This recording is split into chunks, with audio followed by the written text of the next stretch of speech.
When you think of the most brutal and bloodiest wars ever, you probably think of World War II, the Vietnam War, the Syrian Civil War, and many others that have taken millions of lives. But compared to these wars, there's one that might be the weirdest of them all, and it happened in 1969. It was called the 100-Hour War, and it was fought between two Central American countries, Honduras and El Salvador. You may be asking yourself, why are these countries at war? Well, that's what I'm going to tell you about. It all started when El Salvador played Honduras in a football match. Tensions had been high between the two teams as they were both vying for first place in the World Cup qualifiers. The El Salvadoran team was considered the favorite going into the match. But to the surprise of everyone, it was Honduras who scored first.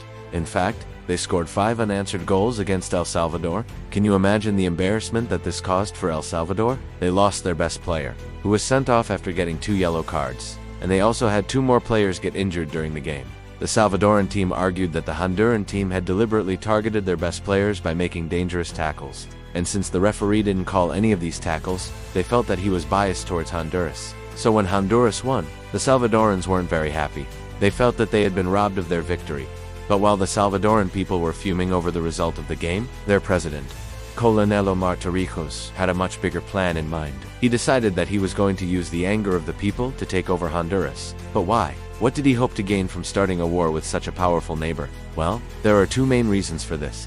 First, the El Salvadoran military was much stronger than the Honduran military, so it would be easier for them to conquer Honduras. And secondly, the United States had a large military presence in Honduras, and Torrijos thought that if he started a war with Honduras, the US would automatically side with El Salvador, because they were a much larger country. But he had misjudged his opponent. The Honduran government was prepared for the attack.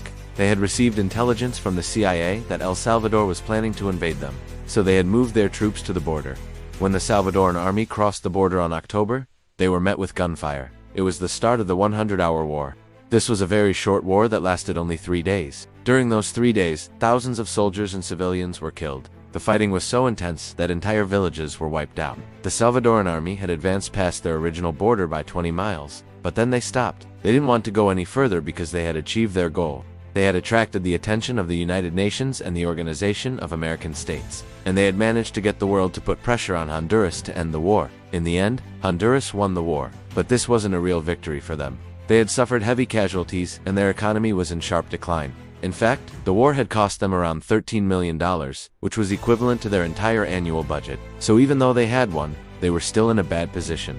As for El Salvador, they had hoped to win the war, but they had failed. However, their dictator, Omar Torrijos, was seen as a hero by many Salvadorans because he had tried to take back their lost territory.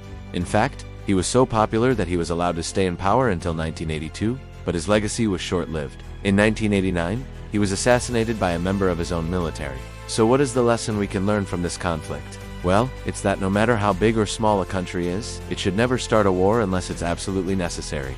Because at the end of the day, war is not about winning or losing. It's about the countless lives that are destroyed in the process. Thanks for watching.